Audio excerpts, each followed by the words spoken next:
screwing around and start! Pointy overview here. This is the profile from the Duel series, my vampire deck. I do want to preface the list that you guys will see in the description. We will have a duel book link as well as a written list.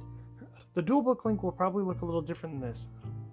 After doing the profile, not only with quarantine making it so that I didn't actually have access to the tripod for a little bit due to a mix mash of who had what pieces of what, I've also been testing this a lot online and making some subtle tweaks and changes, but I figured I should still give you guys the most accurate list to what I was playing.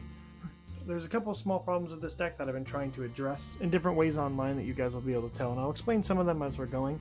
I am pretty confident with this list as I had a lot of fun building it and playing it, but I wanted to get some of that out of the way as there will be a couple discrepancies. Also, there's one proxy you'll notice. I don't actually own Extravagance. I try not to have too crazy expensive cards, but you know, it's getting reprinted, so keep your eye out for that. Hopefully it's not too hard to get. Without further ado and without any more BS, let's jump into it. We've got 3 copies of Vampire Duke. He's one of your main guys. When he's normal summoned, you can special summon a vampire from your grave. When he's special summoned, you can make your opponent send a card from the deck to the grave. Big if. He is a when you can, which means he misses timing. So if you end up with some sort of chain, he'll miss his effect. I only recently learned this as I've been doing a lot online on Duelbook and on EDO Pro, which I suggest you guys try out. He might end up cutting to 2 simply because of the missing timing portion. There are a lot of times when I would summon him that I found because he misses timing, I'd rather summon one of the other cards. So something I just wanted to share, but I've been playing 3 of him for a very long time and he's been working, so just wanted to keep that out there. 2 copies of Shadow Vampire. This card's pretty good. When he's normal summoned, you can special summon a vampire from your hand or deck. This is actually really good. I might be increasing him to 3. He doesn't do anything when he's special summoned, and when he's out you can only make darks, but you're only going to make darks anyways, so it doesn't really matter. So he's really strong. A lot of times if you're going first or if you're in a weird wonky combo, this is the card that you're going to be summoning out. So do keep that in mind. I'm also running 2 copies of Vampire Fraulein. I might move her up to 3. She's been working really well. Whenever you're involved in a battle, you can special summon her. It's an easy way for you to get a vampire on the board. And so she can also buff your guys up. Some vampire attacks, pay up to 3,000, it buffs by 3,000, hits the opponent's monster, deals damage. If you got that spell, which we'll get to in a moment, you'll heal back that damage. So it can be free at times or really cheap. Very good card. And we're running 2 copies of Vampire Scarlet Scourge. This card's really good. When he's summoned, you can summon from your graveyard a vampire by paying 1,000. And then that vampire can get its effects off and such.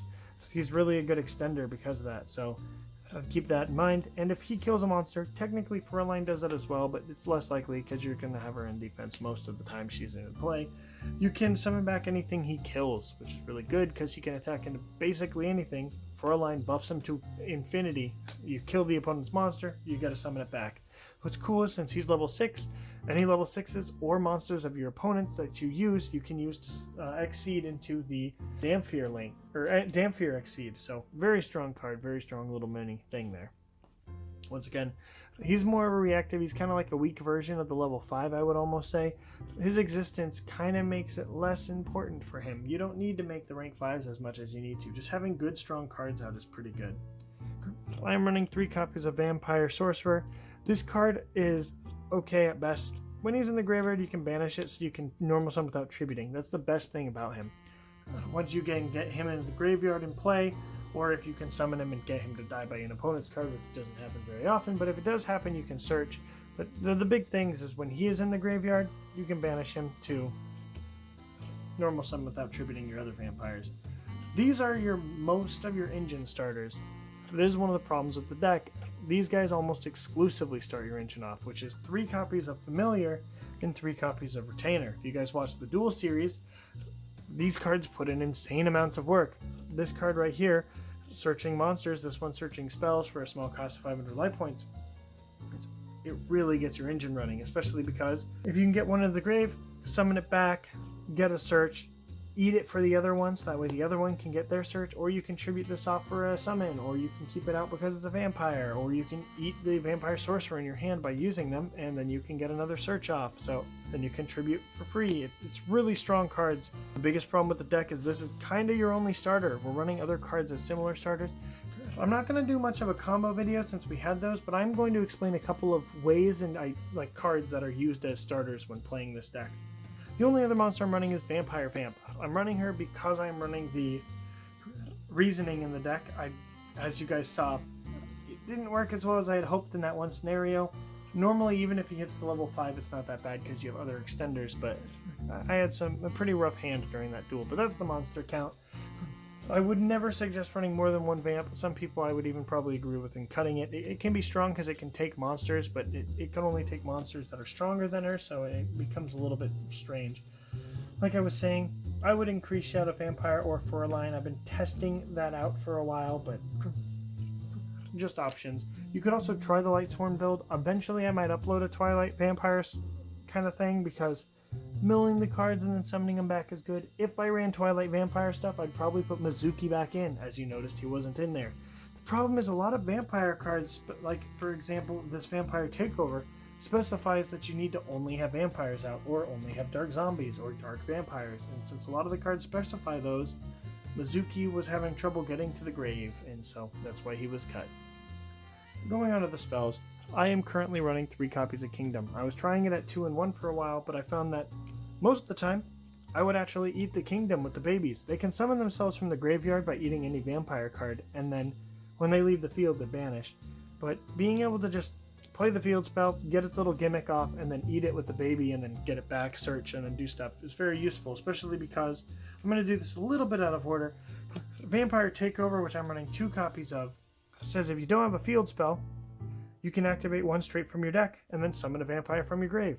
Really cool, because if you have Duke down there, activate this from the deck, summon Duke. Duke, mill a vampire. Mill an opponent's card since he was summoned, or mill an opponent's card because he was summoned, pop a card, then mill a vampire. It's really cool because you basically get a full little gimmick off of one trap, bunch of cards out of your deck, and if you did this on your turn, you can then, after doing that, eat the field spell for the baby that you just probably milled off of the field spell to summon it back and do a whole little gimmick. Bunch of deck thinning off of just one trap card, so this little engine I felt was very good. The next spell I'm running, 3 copies of Desire. This is another one of your kind of starter opener cards. If you have a vampire, you can mill a different vampire. Really nice because it makes it so stuff like the level 4 Sorcerer is actually useful. Turns Sorcerer into a baby. Then you can eat the baby or a card out of your hand to get your plays kind of flowing and rolling. The other option of this is you can kill a vampire to summon one from your grave. I do that less often, but it is still good. The other cool thing is if you have something on the field and you want to make a specific exceed, that first effect where you send it actually does make your monster the same level as that monster. So you can do stuff like send a level 5 if you have a level 5 and turn one of the babies or the level 4s into that so you can do your gimmicky plays. So I'm currently running 2 Domain. That was what I was running in the video. I've been testing this at 3. It's very cool because you get the life point gain from multiple copies of them. You just don't get the normal summon multiple times. Having multiple copies of this card is never that bad because by paying 500 life points you can kind of do some gimmicks with the babies so that way you can actually get plays out early. So definitely worth thinking or trying out. For non-vampire spells, 3 Book of Life. Hand traps exist, everything exists. Your opponents can have cards in the graveyard. Getting rid of those cards to summon yours, very strong. So I would definitely suggest trying this out. Very good card, extend your play. So you want your stuff in the graveyard anyway, so this is going to be useful. I'm going to also throw on the board 3 Monarchs Stormforth. You do have an extra deck. You don't need it as much as you need to be able to start your plays. Being able to eat an opponent's card without targeting, and then summoning something off that's going to do something, doesn't really matter that you're giving up your extra deck to do this. So, very strong. I have not regretted in testing it, but, very good card. This is the proxy for Extravagance. I did test Monster Gate for a while because being able to eat the baby into a big monster was useful, but Extravagance, very strong. You don't need the extra deck. When you do use the extra deck, you're using it kind of, besides Sucker, you're just using it because it's there. There are scenarios where you do want specific cards, as you've seen, and as you will see if you play it, but the 2 cards you get off of this is significantly more useful because the deck is so slow. The only other spells I'm running is Monster Reborn. You want your stuff in the grave. Reasoning, if they guess 5 and you mill 1 card and it's a level 5 that does nothing in the grave, that's unfortunate. You have a lot of other cards though that do stuff down there. So even if they call like 1 or 2 or stuff like that, and the level 1, 2, 3, or 4, or 1, 2, or 4 get on the board, or if they go to the grave and you can use them, still good. 1 for 1. You want to see the baby, you want to put your zombies in the grave, so it's good. And foolish. You want to put your zombies in the grave. If this card single-handedly starts a lot of combos. If you have this, you can go, alright, what do I need more? Do I have good monsters or good spells? Alright, and then you can send the other stuff, and then you can eat a vampire spell or monster to summon stuff. So just single-handedly really good. Going on to those traps, we're running 3 copies of Domination. This card's cool. It's Solemn Judgment if you have a vampire out, and if it kills the monster, you get their health points back. Really useful since you're burning so many life points. And Triple Awakening.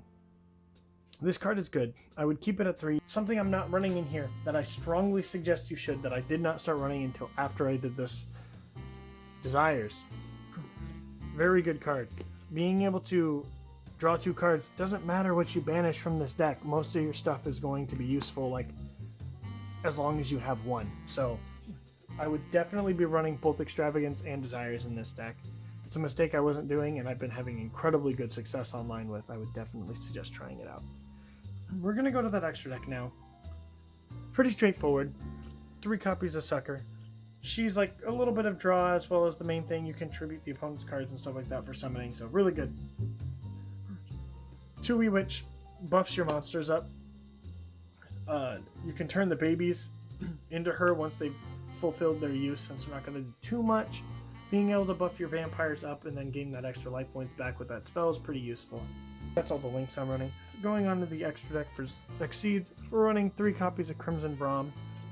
Turns your level 5s into this, but it's mostly, you get to steal an opponent's monster, but you don't need them very often. Most of the time you're going to keep your actual zombies out, or vampires out, because they're just really good.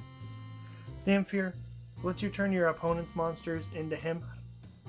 The only place that cards are truly safe from your opponent's grasp is underneath him, because then they have to waste a material to kill him to get their stuff back. So being able to take their stuff and then shove it underneath this card and then be able to pop stuff with it as well, very useful. To Adreus, guess what? Not a vampire, not a zombie. Causes problems. I got myself into some problems online where I was very excited to be able to pop the opponent's card and then flip up the Takeover, only to realize that he's not a vampire, not a zombie. Not useful. That means this card was dead because he was on the field. I ended up losing that duel because of it, but he's still good in general because he's dark, so you can make him with level 5s and you can pop a problem card that's on the field. If a friend uses a banish deck, zombies have some trouble against a banish deck. Just a little fun fact right there. So yeah, but he's a decent card. I would suggest running him in at least 1. Since I'm running Extravagance in here, I'm running 2 because you want to try and have 1 in there if you need it. The Dhampir also can pop cards, but he's a little easier to make since your level 5s can recur pretty easily. The last one I'm running is Shark Fortress. He's really cool because if you use the Shark Fortress on the level 6 Scourge, you can hit 2 cards and then steal 2 monsters and then turn those 2 monsters into the Dhampir. So he can really he's really strong thanks to Shark Fortress. Sometimes your level 2s buffing him would be better, or your level 5s buffing him to 2 attacks would be better than just the 1. Once again, it's a dark, so it's good, but it's a fish, not a zombie, so it doesn't work with that trap. This is a really fun deck. One of my favorite decks to play. I've been really enjoying this deck a lot online, and it's a deck that I spent the most amount of time on. Just really quickly to kind of give some explanations. Your only starter cards for this deck is if you go first, throwing down your back row can be very useful, but Awakening is one way to get a monster in the grave. These spells right there, along with stuff like Extravagance, but these spells, Reasoning, 1 for 1, Foolish Burial, and Monarchs Stormforth, plus like Desires, are your only real spell starters, and they all still require some stuff, like you need to have a monster in your hand, or you need to have a lower level monster you can summon. Takeover is really good, but it's best if you have a monster already in the grave. And then, like I said a minute ago, the only monsters that you really have that can start you off are these guys, like the babies. Technically, Sorcerer is a card that exists, but the babies are the only ones that really do anything for you. So with that in mind, you're running a really strange deck. that the only way that you're starting or your only starter cards are like in weird combinations. It's something I've been trying to fix by either adding in more consistency with stuff like Extravagance and Desires. Just having more cards seems to help because then your opponent has less. Something I've been strongly thinking about doing for a while is maybe testing out Allure of Darkness again. I used to run it, but I cut it. Running Allure, Desires, and Extravagance would give me enough consistency where I would start to feel more comfortable with getting that consistency out. Not having access to everything, but being able to try and see the different spells to get started could be very useful. So something I would definitely look at and doing so yourself. It's a really fun deck. I've been really enjoying playing it, but yeah. Remember to like, comment, subscribe, and all that. But as always, have a wonderful day.